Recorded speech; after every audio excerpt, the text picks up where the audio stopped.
Do you think that you're better looking than most of your coworkers?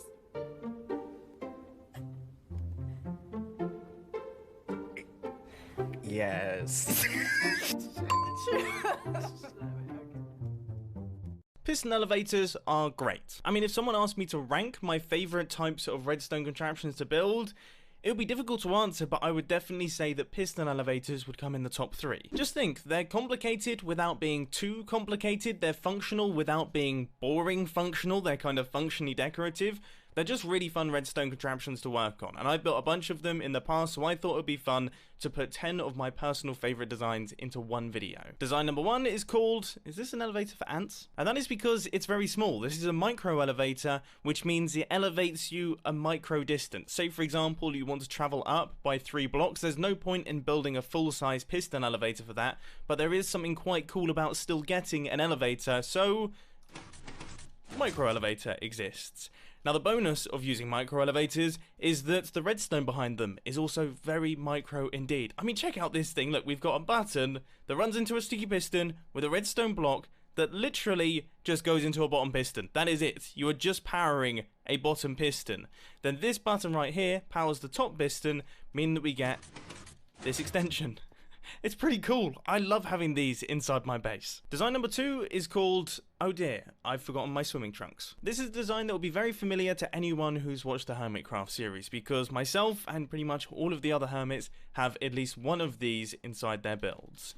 Now if we just pop inside here and then walk on top of the soul sand, you can see we get shot right the way up to the top, and then the magma will swap back across eventually, which means that we can then use the elevator to actually drop back down. It's a pretty sweet design. Ignore my failure to use that door effectively. And this is another ridiculously simple one. This blue circuit, I say that very loosely because it is just a block with a redstone torch and a piece of redstone dust, is the block swapper. This allows our soul sand and our magma block to switch places, stays there, swaps back across, and the elevator is the longer your pulse extender is going to have.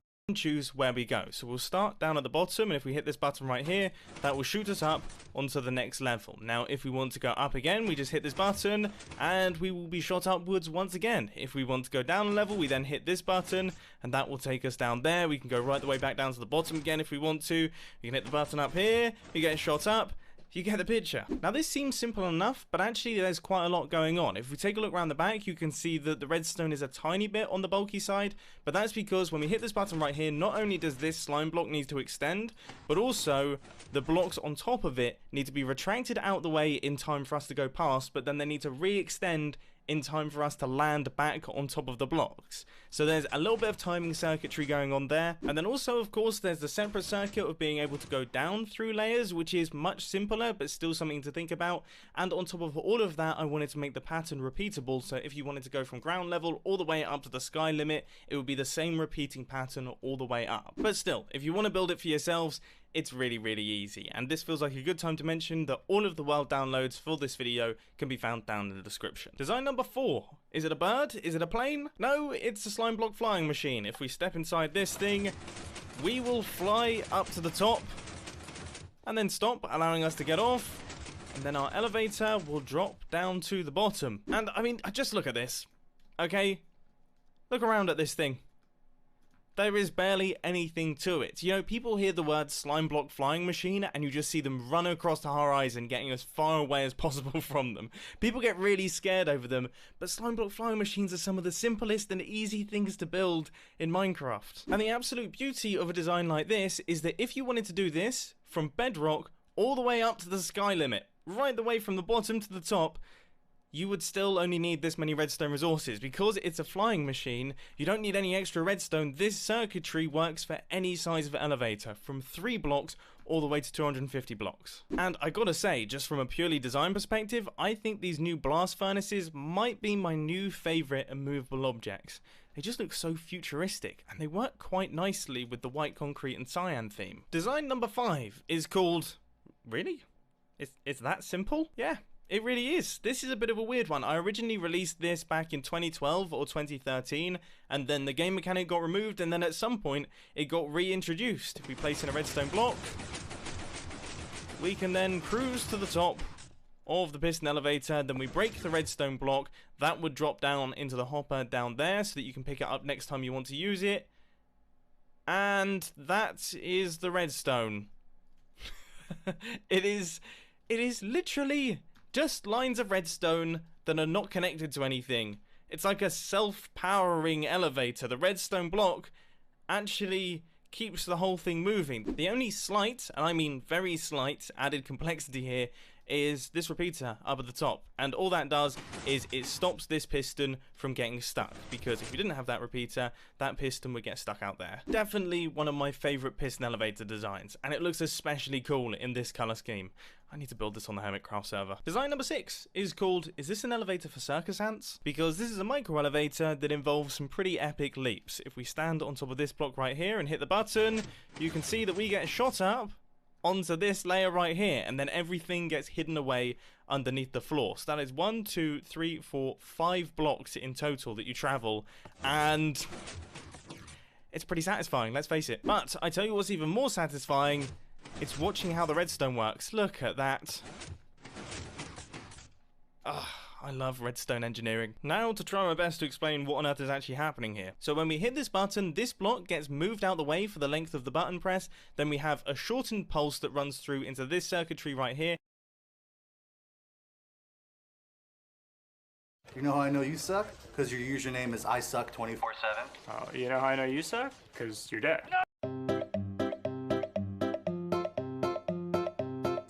Hello everyone, this is Mumbo here, welcome back, and today we are going to be taking a look at a bunch of redstone torch key designs. Now if you don't know what one of these is, the clue is in the name. It allows you to use a redstone torch or a piece of redstone dust to activate some form of hidden entrances or secret storage, but you can use them. A lot of different designs that you can use. Hopefully one of them tickles your fancy. If not, then just watch the video all the way through, because let's face it, you don't have anything better to do. So here is our first design. This one is about as easy as it gets. It uses redstone dust getting power to fire off a signal. So you can see when we place our redstone dust, it gives a 1-tick pulse and then it gets destroyed. Now that is really useful because that means we can use this in a T flip-flop by placing some redstone dust there, a sticky piston facing in this direction with a block like that, and then a redstone torch down there with, I don't know, a lamp on top so that we can showcase it. And when we place our redstone dust, you'll see that lamp turns off, and when we place it again, it turns back on. But we're not here to see the T flip-flop. This is how you build the actual torch key itself. I'll get all that rubbish out of the way. So if you do want to build it, then there it is. You don't need a tutorial for that one because there is no redstone hidden. I just want to say that that lever is of course powered on.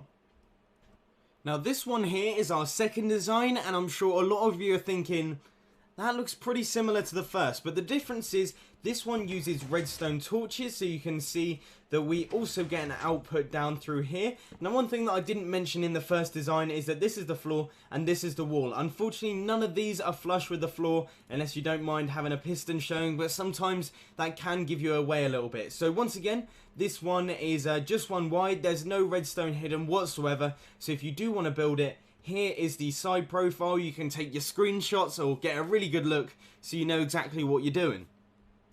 Now unfortunately this one is nowhere near as easy to turn into a T flip-flop. However, it can be done. You just place a block down like this, redstone dust there, sticky piston facing upwards with a block on top, and then your repeater out like that, and then you can place your sticky piston wherever really. I'm going to place it like this, and then your redstone power block there with your redstone lamp down at the bottom. So now you can see that is on.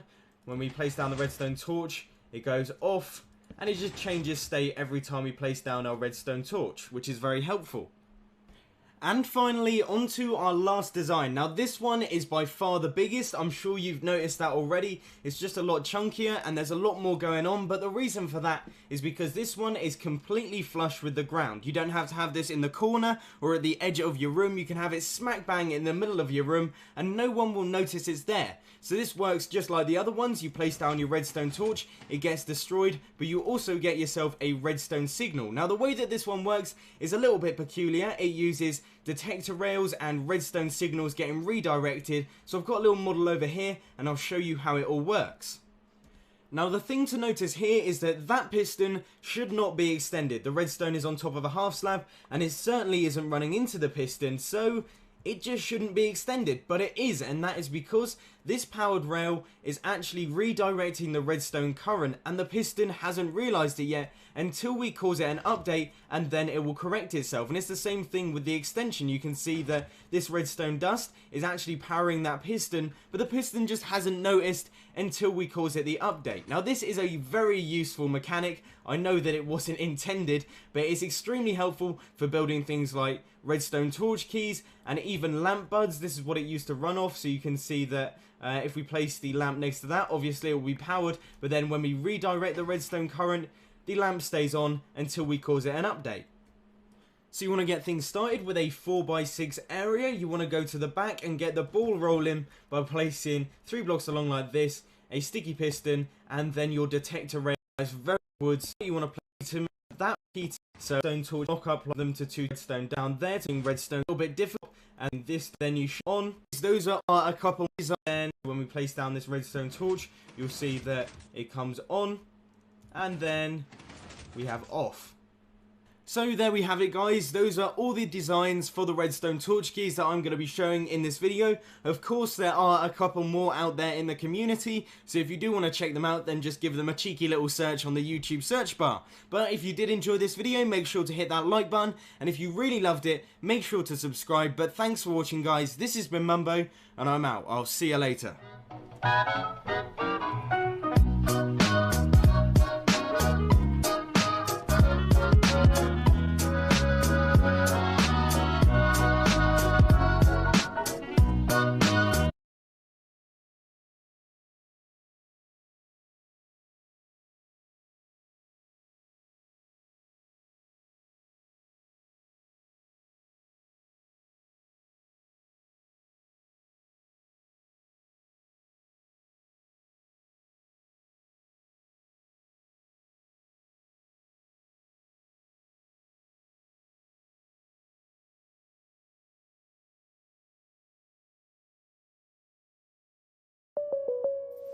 Great, just great.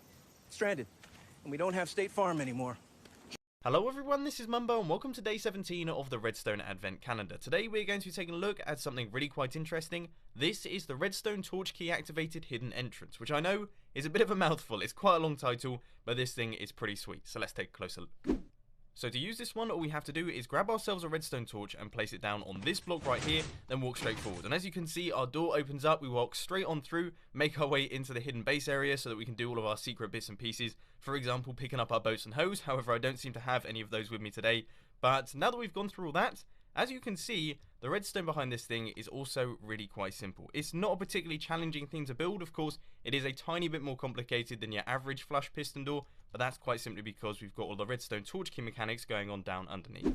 Now, if you're wondering how all of the torch key bits work, it's actually really quite simple. All we've got is a sticky piston with a redstone block or a block with a torch underneath, and then this is where our door goes. And if we place down a redstone torch on the side of this block, as you can see, this piston right here extends immediately.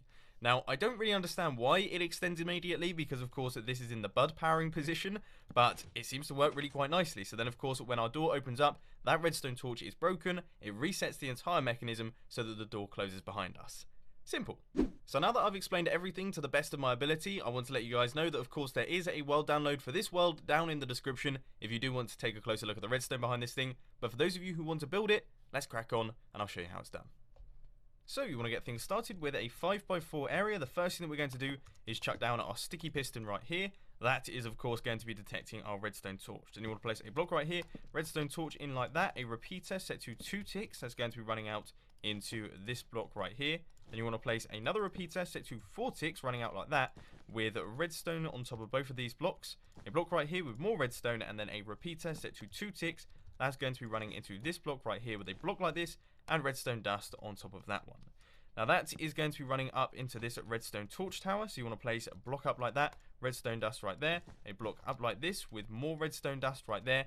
Now I'd suggest using your wall blocks right here simply because, you know, that will look better. So redstone like that, redstone going up like this, and now we are making our way into the actual piston door mechanism. So you want to place a block like this, a repeater set to 2 ticks, and then 2 blocks running across like this with redstone dust on top of both of those. Then you want to chuck down your sticky pistons there, just a 2x2 area, sticky pistons there facing across with blocks on their faces, and that is all of the redstone completed. So this is your actual door mechanism, and this level here is going to be your floor level. And if we place down our redstone torches, you can see our door opens up and then everything closes away. So there we have it, ladies and gents. That rounds up today's tutorial. I hope you enjoyed it. If you did, please be sure to hit that like button. If you really loved it, then make sure to subscribe. But thanks for watching, guys. This has been Mumbo, and I'm out. See you later.